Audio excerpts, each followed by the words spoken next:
We'll continue with Federalist 76, and this is going to be paragraph 5. If you haven't seen the first part of this Federalist, please do so. And as you see, I constantly remind you of the name of some of the professors that you can either watch or listen to their talks or read their books. They would be very helpful for you to understand the American founding, American Constitution, and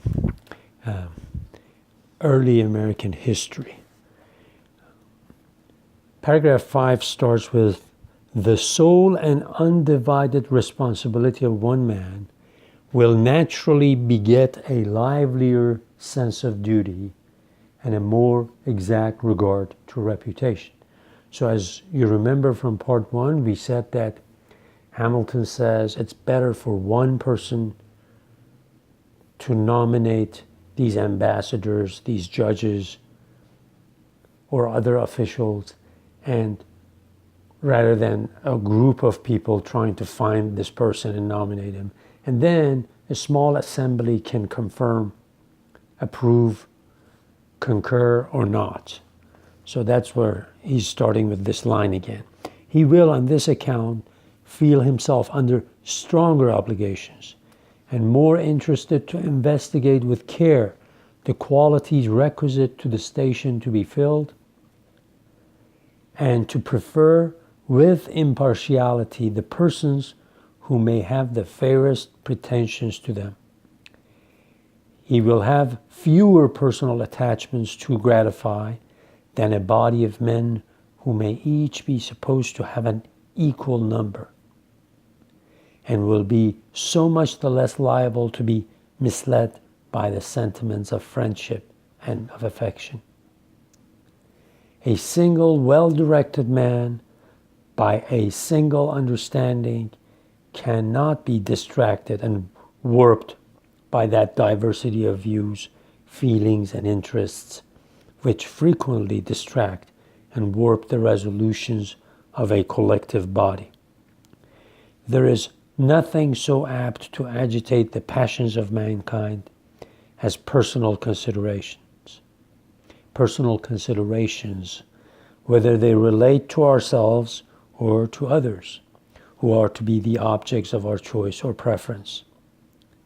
Hence, in every exercise of the power of appointing to offices by an assembly of men, we must expect to see a full display of all the private and party likings and dislike, partialities and antipathies, attachments and animosities, which are felt by those who compose the assembly. The choice which may at any time happen to be made under such circumstances will of course be the result of either of a victory gained by one party over the other, or of a compromise between the parties. In either case, the intrinsic merit of the candidate will be too often out of sight. In the first, the qualifications best adapted to uniting the suffrages of the party will be more considered than those which fit the person for the station. In the last, the coalition will commonly turn upon some interested equivalent. Give us the man we wish for this office, and you shall have the one you wish for that. This will be the usual condition of the bargain, and it will rarely happen that the advancement of the public service will be the primary object either of party victories or of party negotiations. So if you give the job of finding an ambassador or any government official that is going to be working in the executive department to a group of people, to an assembly, party politics takes over. And instead of finding somebody meritorious, somebody that would be the best person for the job, they'll find somebody that will be good for their party, for their partisanship, for their political end. Country's future and end is not their goal, but their partisan advantage is their goal. And then he says there are other ways also that you can ruin or you can actually damage the choice of the officer to be appointed is you might actually do wheeling dealing. One party might say, if you give us this person for this office, we'll let you appoint somebody else for that office. So merit goes out the door. It becomes partisan, and the welfare of the country is no longer regarded as a paramount object of inquiry. The next paragraph, the truth of the principles here advanced seems to have been felt by the most intelligent of those who have found fault with the provision made in this respect by the convention. They contend that the president ought solely to have been authorized to make the appointments under the federal government.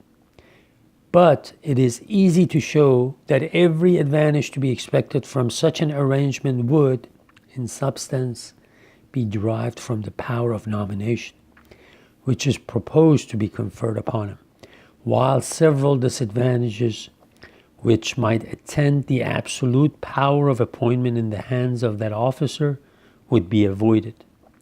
In the act of nomination, his judgment alone would be exercised, and as it would be his sole duty to point out the man who, with the approbation of the Senate, should fill an office, his responsibility would be as complete as if he were to make the final appointment.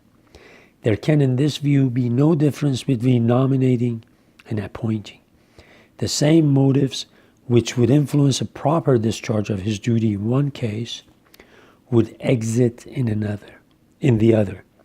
And as no man could be appointed but on his previous nomination, every man who might be appointed would be, in fact, his choice. So he's being very realistic, even though Hamilton badly wanted for the executive, for the president, to have a lot more power than he got in this Constitution, under this Constitution. But here he says, no, we have to, again, go back to the fact that power corrupts, and it's better for us to give the nominating to this person, one person, and let somebody else, a group of other people, confirm, give consent. So separate the powers, divide the powers, checks and balances. That's constantly in his purview, in actually Publius's purview. And it's interesting because here it's one of those papers that he turns around. He looks at human beings as corruptible, easily corruptible, especially when they have power. And then here in this paper, he'll turn around here a little bit and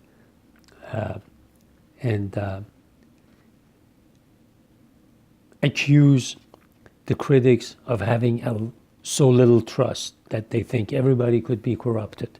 It's very interesting. Okay, let me just read this next paragraph.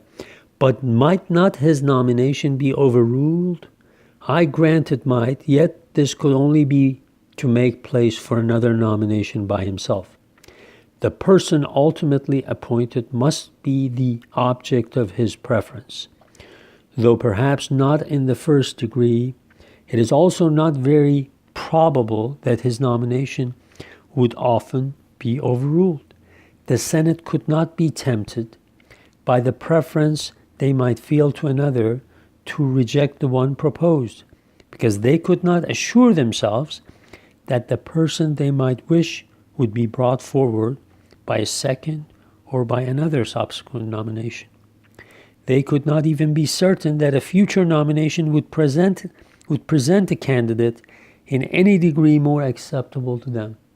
And as their dissent might cast a kind of stigma upon the individual rejected, and might have the appearance of a reflection upon the judgment of the chief magistrate, it's not likely that their sanction would often be refused, where there were not special and strong reasons for refusal.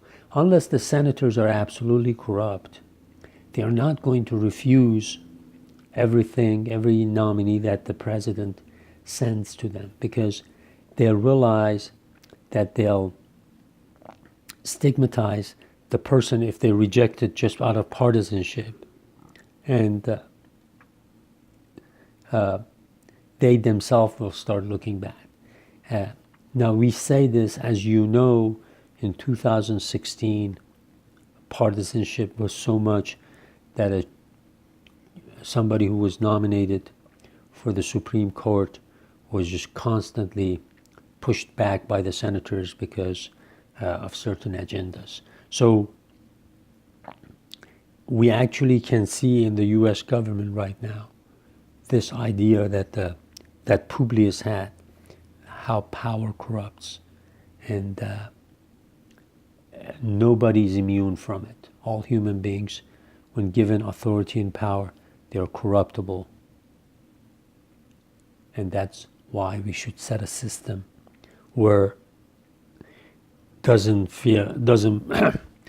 count on human beings being angels. That's what Madison says.